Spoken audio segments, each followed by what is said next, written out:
At New Jersey American Water, we conduct thousands of water quality tests every single day to deliver safe, clean water to you and your family.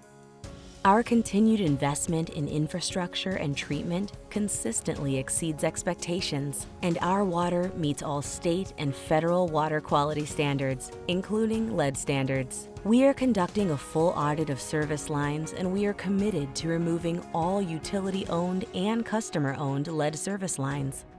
Customers with known lead service lines leading to their property will be contacted by mail. If you received a letter, or if your home was built before 1986, you should conduct simple at-home tests to determine if your home service lines are made of lead.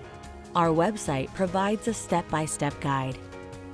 If your service lines are made of lead, your water is still safe to drink.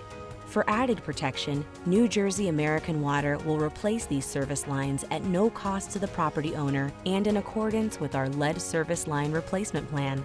To learn more and to find out if your service lines may be lead, please visit NewJerseyAMWater.com/leadfacts.